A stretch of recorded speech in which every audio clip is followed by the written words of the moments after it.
வணக்கம் நண்பர்களே.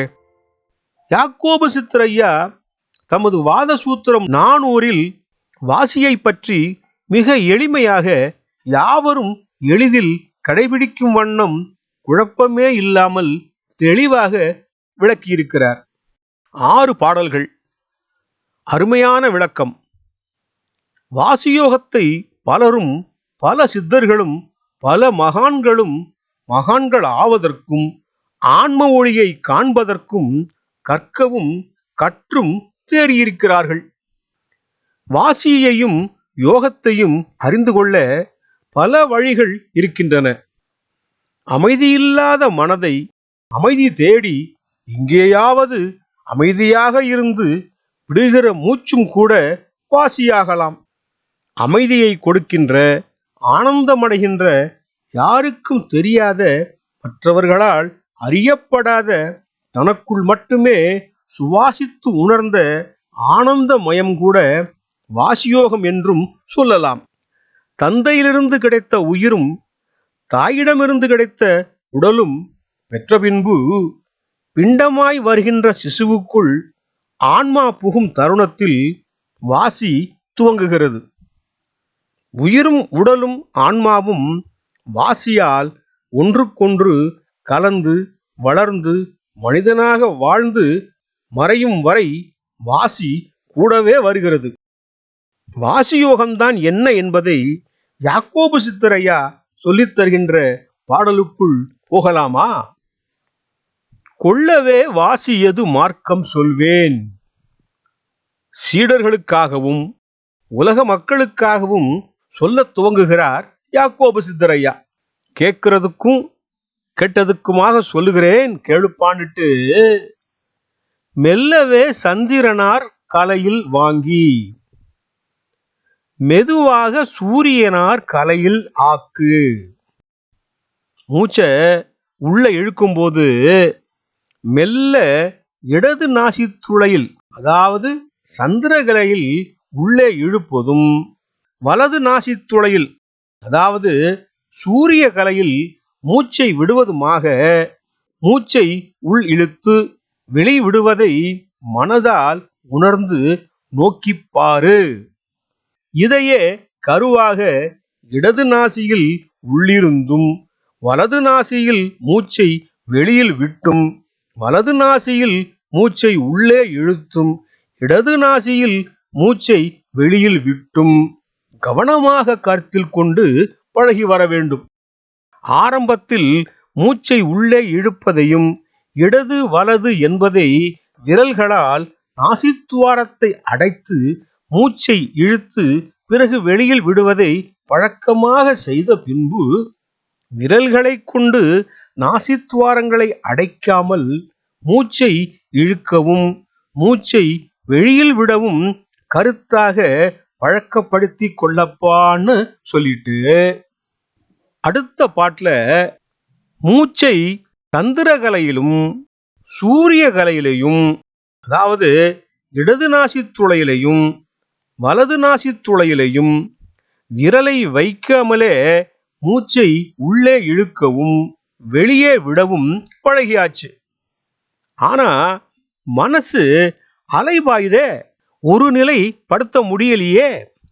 வலது நாசியை மூடியும் இடது நாசியை திறந்தும் மாறி மாறி விரல் இல்லாமல் செய்ய பழகின போதும் மனசுல இப்போ இடது நாசி இப்போ வலது நாசின்னு சொல்லி மூச்சை இழுத்தும் விடுற போதும் மனசு நிலையில்லாமல் இருக்குதே, என்ன பண்றதுன்னு கேட்டதற்கும் யாக்கோபு சித்தரையா பதில் சொல்கிறார். வலது நாசியை மூடிக்கிட்டு இடது நாசியில மூச்சை உள்ள இழுக்கிறத மனக்கண்ணால கவனித்து பார்க்கிற பார்வைய கண்ணை மூடி மேல் நோக்கி நெத்தியோட புருவ மத்தியில பார்க்கிறபடி உன்னோட பார்வைய உயர்த்தி பாரு அப்படின்னு சொல்லிட்டு கண்களை மூடி பார்க்கையிலே நெத்தியில இரு புருவங்களுக்கு மத்தியில பொட்டு வைக்கிற இடத்துல மேல் நோக்கி பார்க்கிற போது கண்ணுல மின்னல் தெரியும், சோதி தெரியும், தீபம் எரிகிறது தெரியும்னு சொல்றார். வலது நாசியிலையும் இடது நாசி வழியாவும் மாறி மாறி மூச்சை இழுத்தும் விட்டும் பழக்கப்படுத்தின பிறகு பார்வைய புருவத்தோட மத்தியில பார்க்கும்போது மின்னலாக தோன்றி தீபம் போல தெரியும்னு சொல்றார். அது மட்டும் இல்ல, அந்த தீபத்துல, அந்த செங்கனல் பீடத்துல அரியும் சிவனும் பிரம்மனும் கூட கண்ணுக்கு தெரியலாமா. நினைக்கின்ற தேவர்களும் மாறி மாறி தோன்றுவார்கள்னு, வாசியோட பார்வையினால தேவர்களும் அங்கே தெரிவார்கள், அண்டமும் பரலோகமும் கூட அங்கே தெரியும். அந்த அரிய காட்சியை காணுகிற போது அந்த அருமையான அனுபவத்தை என்னவென்று சொல்வேன். இது அவரவர் கண்களின் பார்வையையும் மனதையும் நிலைநிறுத்தி பார்க்கிற போது கிடைக்கின்ற அற்புதமான ஆனந்தம்னு யாக்கோபு சித்தரையா சொல்லிட்டு, ஆட்டமா மாட்டத்தை உருவத்தின் மத்தியில கிடைக்கிற பேரொளியின் ஆட்டத்தை காண்பவர்கள் சதா சிவமான அருமையான அனுபவத்தை ஜீவமாக உருவத்தின் மத்தியில் கண்டவர்களுக்கு பிறப்பும் இல்லை இறப்பும் இல்லை என்கிற முழு வாழ்வும் ஆனந்தமயமானதாக மாறிவிடும் என்றும், கோடானு கோடி புண்ணியமும் வந்து சேரும் என்றும், அந்த தீப ஒளியில் இறைவனின் கருணை உருவை வாழ்நாள் முழுவதும் கண்டும் பூசித்தும் மகிழ்ந்தும் இருக்கலாமே என்றும் யாக்கோபு சித்தரையா சொல்லி முடித்ததும்,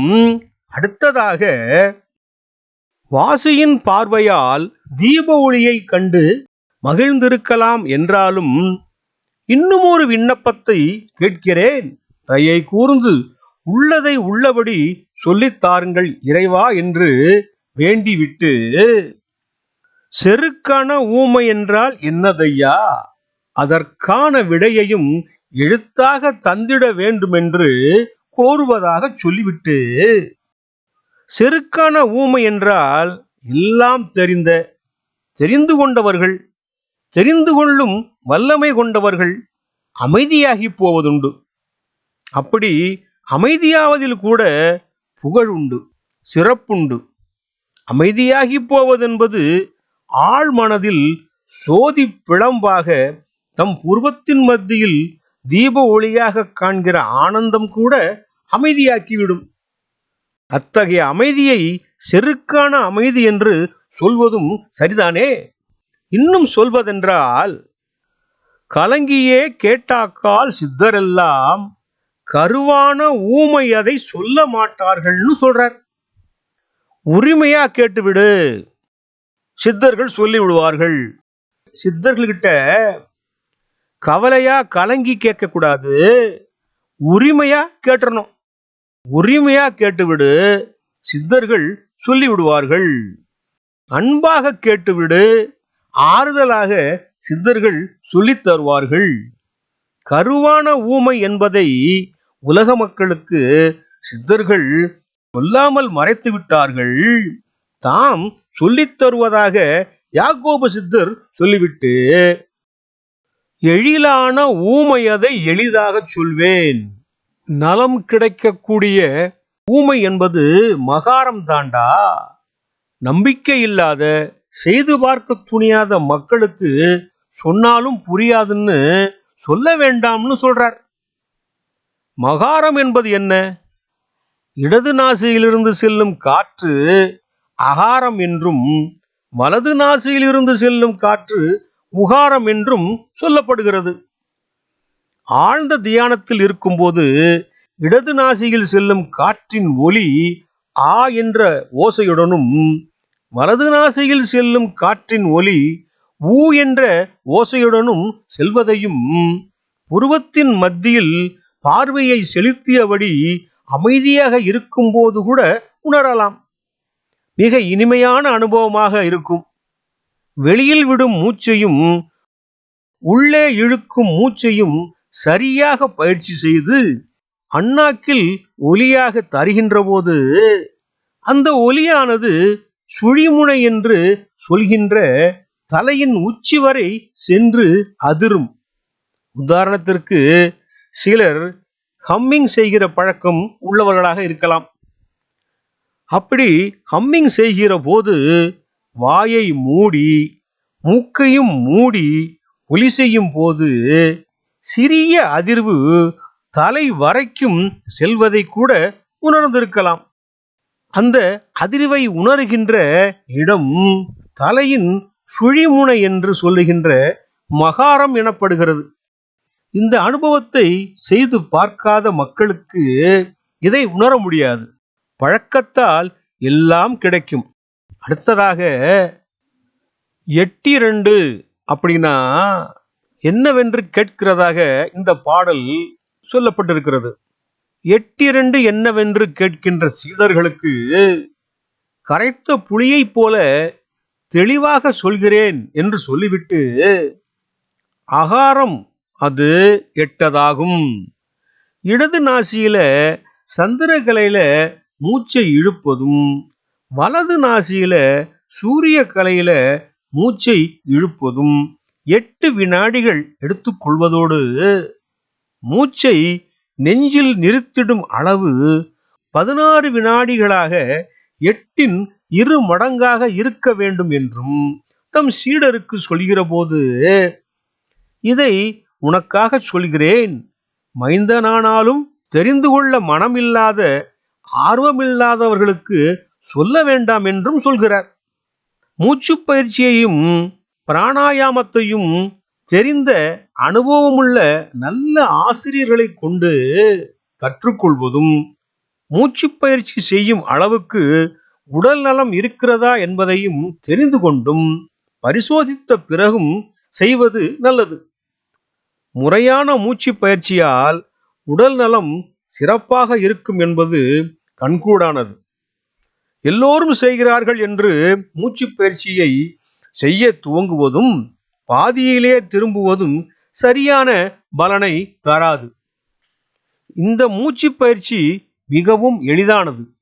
யார் வேண்டுமானாலும் செய்யலாம் என்றாலும் நாம் பிறக்கும் போது இறைவன் கொடுத்த கொடையான மூச்சு அதன் அளவிலும் அசைவிலும் மாற்றம் தரும்போது மனநலமும் அமைதியும் உடல் நலமும் கிடைக்கிறது என்பதனால் இது ஒரு சாராருக்கு மட்டும் என்றல்லாமல் உலக மக்கள் அனைவருக்கும் பொதுவான பயிற்சி முறை என்று எடுத்துக்கொண்டு மூச்சு பயிற்சியையும் வாசியையும் முறைப்படுத்தலாமே.